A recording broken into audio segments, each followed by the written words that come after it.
understand. In other words, we have integration, or should I be clear, desegregation. But we have many teachers who do not understand the culture of black children. And you cannot teach a child you do not culturally understand. The program is called Closing the Gap, trying to close the gap between black and white student achievement, trying to increase black student achievement. For example, the average white European child on the Iowa, California test is scoring at the 60th percentile nationwide. The average white European child in America on the Iowa, California test is scoring at the 60th percentile nationwide. The average black African American child in the same test is scoring at the 30th percentile nationwide. Now, what explains this 30-point differential? There are at least 5 different reasons, and I'm in trouble if you give me more than the 5 I'm looking for. But there are at least 5 reasons for this gap. What do you think contributes to this differential between the average white child scoring the 60th percentile on the Iowa and California test and the average black child scoring the 30th percentile on the same test? What are some of the reasons? So before, because in this piece, he's going to ask the audience and they're going to give their reasons and then he's going to give his rebuttal. But we found some information. Because one thing we were looking at was, okay, well, what are the standardized test scores for California today by race? How are black children between 2020 and 2022? How are they performing today on standardized test scores, particularly in California, since this is what he's talking. He's talking about giving his test and doing his information in California. So you want to go first? You want me to go first? Since I'm already go ahead. All right. So this says new data shines the light on student achievement progress gaps in California and the U.S.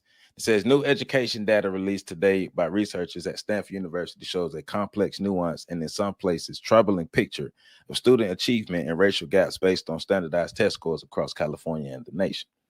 In California, average math and reading test scores rose for all student groups except black students over the past decade, while gaps in test scores among most student groups remain steady or narrowed. The exception was the gap between black and white students, which widened. Approximately 55% of California's 6.1 million public school students are Latino. 22% are white, 9.3% are Asian, and 5.3% are black. The data was compiled by Stanford's Education Opportunity Project, headed by Sean Reardon, a professor at The researchers combined reading and math test scores on standardized tests students took in the 3rd through 8th grade in math and English language arts in California. In California and in some other states, each spring students take the Smarter Balanced Assessment aligned with the Common Core standards. Let me go further down to some of these stats. Where is it? That place that I had. No, this is not the one. Let me go to this other one because it had more stats. It says, so that one basically was just like this is just an overview of saying that, okay, within the last couple of years or even over the last decade, test scores and educational achievement for black students has been declining and the gap has been widening between particularly black students and white students in education. So that was one article. The other article is saying like after 5 straight years of gradual improvement, standardized test scores declined significantly for many California students, most of whom spent 2020 and 2021 in distance learning. Gaps in achievement between black and Hispanic students and their white and Asian peers already wide before the pandemic expanded in math and language arts. State education officials, however, cautioned that the number of students who took the test last year was smaller than years before. Before the pandemic, districts were required to administer Smarter Balanced test scores each spring. The tests were suspended in the spring of 2020, and last year's tests were optional.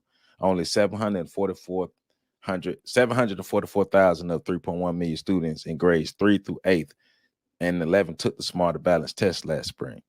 After reversing a decade-long trend, 4-year graduation rates fell by less than 1% point to 8.3%, although they fell sharply among black students by 4.3% points and Latino students by 1.6 percentage points, reflecting the disruption and havoc caused by COVID in communities of color.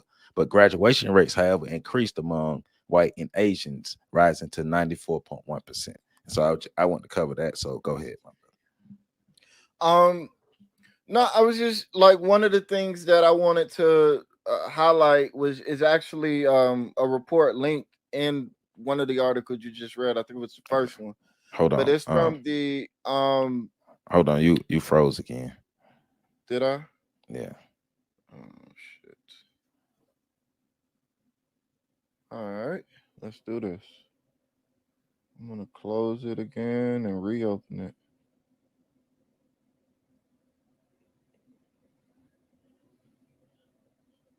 It's storming and shit here, I hear it.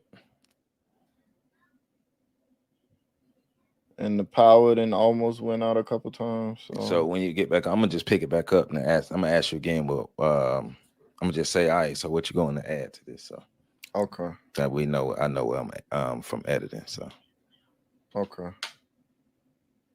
and let me know when you're ready. Uh, I am ready.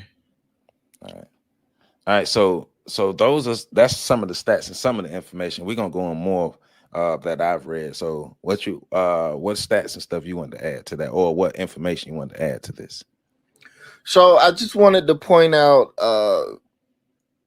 from, and I believe it's linked in the first article you read, a report from the Educational Opportunity Project at Stanford University, and they looked at the socioeconomic inequalities between the 40 largest school districts in the country. Mm-hmm. And one of the things that they found was that the gap was growing Right. in all but 14 of the school districts. And in the case of Chicago, the gap was 4 standard deviations wide, meaning that it was so a standard deviation is like a average spread of data. Mm-hmm. So it was 4 average spreads wide, which is a pretty broad gap um in academic achievement. So, but we're going through all of this from Chicago to Dallas to Houston to Dade County to Yeah. Philly, all over the country, New York City, all of the largest school districts in America are on here. And in almost all of them, with the exception of Charlotte, where I'm at, Hillsborough, Florida, Palm Beach, Pinellas, Florida, Wake County, North Carolina, and a few other places. Um, and I'll send this link to you, Joe, so you can, if you want to put it in the description, you can. Mm-hmm. But um, in all of those, all but those places I mentioned, and a few others, the gap got wider, and not only wider, but significantly wider. And in most of these places, with the exception of Hawaii and Jefferson County, Colorado, and a place in Maryland, 2 places in Maryland, even when it improved, it did not improve nearly as much as it worsened in all Right. those other places. Right. Well, I mean, overall, what we've summed right now is the overall education gap between black students and white students is widening. Yes, you Mhm. have more black students who are graduating high school and graduating college than ever before, but it's still not enough to close that said educational gap. Because going back to the second article I was read is achievement gap results, racial and demographic breakdown.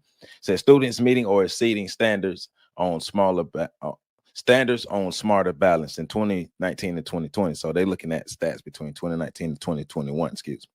And so English and language arts results. So black students had, as far as 2019, their language arts results were 35.4%. So they were achieving at that rate. 2021, it fell to 33%. For Latino, it was 41.7% in 2019. For 2021, it's 37.5%.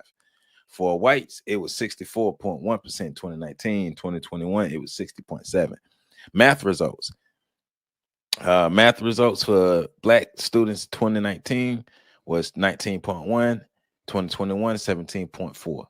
Math results for Latino students is 25.9 in 2019, 2021 is 20.2.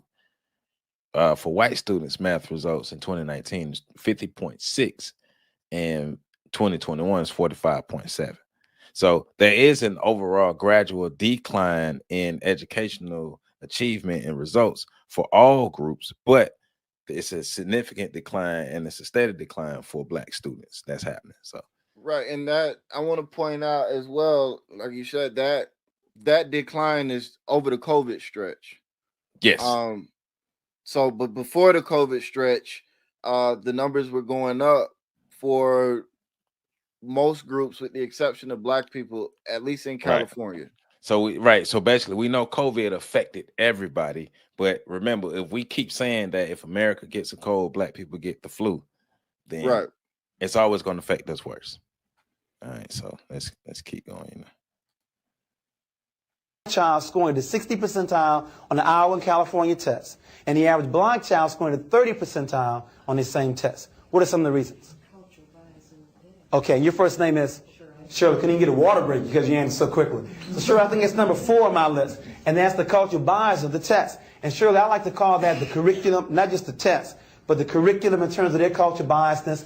I want to also look at the issue of methodology, learning styles, and I want to look at what you just mentioned, and that's the evaluation design, the test itself. Any other reasons besides the curriculum, methodology, evaluation design?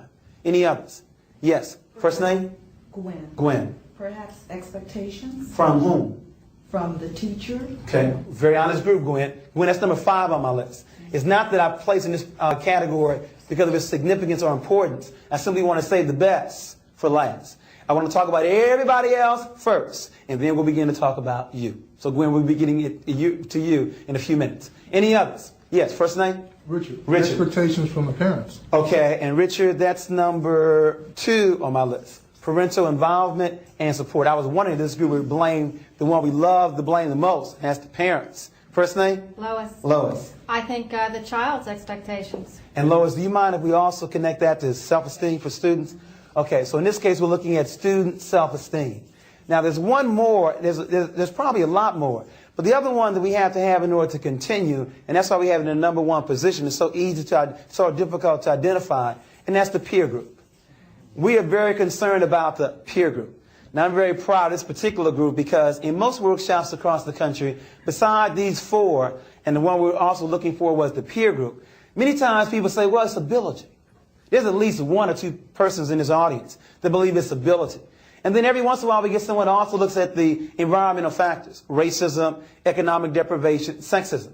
And we acknowledge that. There's no way in the world that these stats are not also affected by economic deprivation and racism and sexism.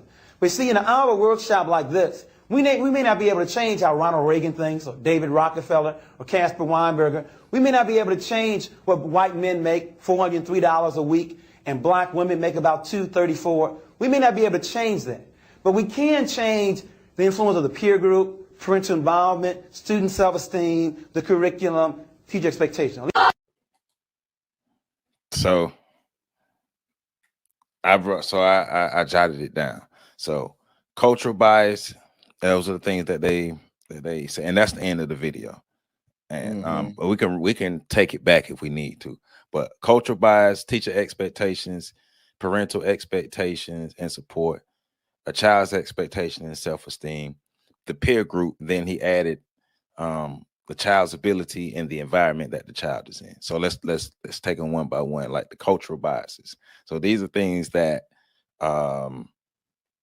should be considered when it's going and talking about educating a black child, especially educating a black child to empower them to raise their self-esteem, to make them competent, productive citizens out here in society that can be productive for their immediate family, for their immediate community, and a larger community, right? Because that's what we want to do. So talk about cultural biases. So cultural biases that black children face in the educational system. We both express stories of having teachers from a different cultural background, from a different racial background, who didn't understand us, that negatively impacted us educationally. Cultural biases also lead to students who are always getting in trouble. A teacher may not understand what the student is going through. A teacher may not even take the time to understand what the student is going through. The student could be It could be from a very low income environment where they might be subject to stress and maybe some abuse, may not be eating as well. So let's say the child is always coming to school hungry. So, but because there's no connection to that child, that teacher never tries to find out what's going on with this child. So the simple remedy could be, well, let's make sure this child gets some food before class. But because the teacher is disconnected with that child, she's not even going to try to, she or he may not even try to reach out to that child and see what the issue is to be able to help remedy that.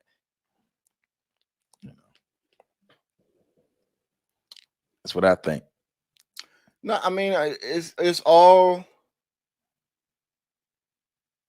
tied together, you know, and even the long-term outcomes. When he was talking about the white male making, I think he said 400 and something a week, and the black female making 200 and something a week. Those numbers largely, even to this day, still haven't changed a whole lot when you adjust for 1982 to 1984 dollars, which is around about the time this video was produced. Even currently, from the numbers that were just put out today from the Bureau of Labor and Statistics, white men in adjusted income making $414 a week, and black women are making $277 a week in adjusted income. So, you know, to put perspective on how little the outcomes have actually changed. And for those that are curious, black men make $626 a week in adjusted income, and white women make $342 a week in adjusted income. So, you know, there's that as well that showcases that. That's a whole nother conversation, actually. We don't have to do that. But but you know, I think it's all relevant when you start talking about education and how students interact with the educational system and the educational workers that are supposed to be grooming them for adulthood. You have to look at, and this bears in mind, and it goes into the COVID situation as well, when you start thinking about the expectations that the child has of themselves. Most black children, and I work with black children, most of them don't consider themselves academically elite, Right, intelligent, or anything like that. So they think their gifts are in their bodies. When it comes to boys, is athletic prowess. When it comes to girls, is sexual development. So when it comes to academic stimulation and things of that nature, they don't see themselves as that. And it's not even necessarily that they don't think they can do it. They just don't see themselves. it's not reinforced enough. And the Right. environments aren't reinforcing educational achievements the way that they're reinforcing like athletic achievements. Let's just be real. The environments aren't doing that.